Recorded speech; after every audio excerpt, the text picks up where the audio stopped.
President Obama talk about the idea of the fair share. This idea that we all have to pay our fair share. The millionaire, the billionaire, how many times have we heard it has to pay their fair share? If all of us aren't paying taxes, how is it possible that we can all pay our fair share? Since you cannot define fair at all, it can't be done, what exactly is the number? I know this much: if this group here pays something and that large group over there pays nothing, it simply can't be fair. By definition, it doesn't work. By definition, it is a failure of an idea, which isn't surprising because it's a leftist idea. These are the people who think communism is pretty cool. For the record, in case you wondered, quote me if you need to, communism sucks. We're here because we share a mutual love for liberty, freedom, and the American way.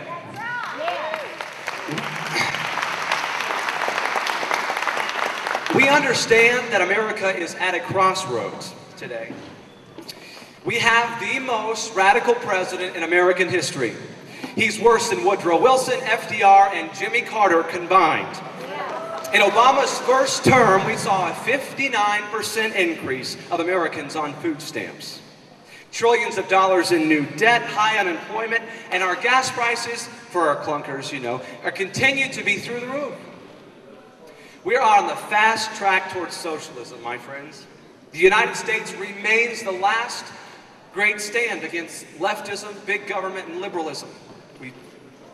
Our once free neighbors and allies are now all socialistic. Canada, all of Europe, they've all moved towards socialism.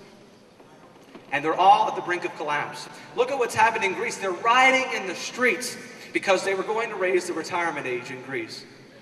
We're headed that way, and our friends in Europe have warned us we're going down the same destructive path that they went down. They're warning us because we remain the last bastion of hope.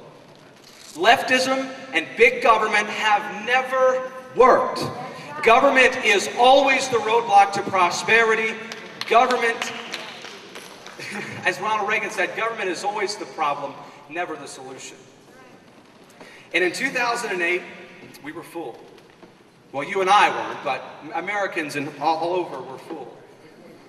Barack Obama said he was a moderate. He said, I'm going to unite red states and blue states and blah, blah, blah. But in 2012, we won't be fooled again. That's right. This president has told us he wants to see radical transformation of America. And we're here to say, Mr. President, we don't want your radical transformation. We want radical restoration right back to the Constitution of the United States of America. That protects our liberties and limits government. And despite our problems that we face, that's why we're here today. Because you and I believe there is still hope for America. It's not over now, and as Winston Churchill used to say, never, never, never give up. And unlike the president, we see America not just another seat in the United Nations, as he sees it, but we believe we are special among the nations. What makes America great is our individual liberty, given to us by God and protected by the Constitution. We're not some elitists in Washington. That's not what makes America great. We must stand up for liberty. We must stand up for freedom. We must stand up for the Constitution of the United States, because in these challenging times we must stand together to restore America's greatness. As we are the last great bastion. That's a sad state for Americans to be in, because unlike any other country in the history of the world, America, we set the standard for going overseas, sending our best and our brightest to fight, not just for the security of our own liberty, but for the security of the liberty of people around the world. We shed our blood and spend our money and use our labor to fight for other people's freedom also. And so for people in America to begin to lose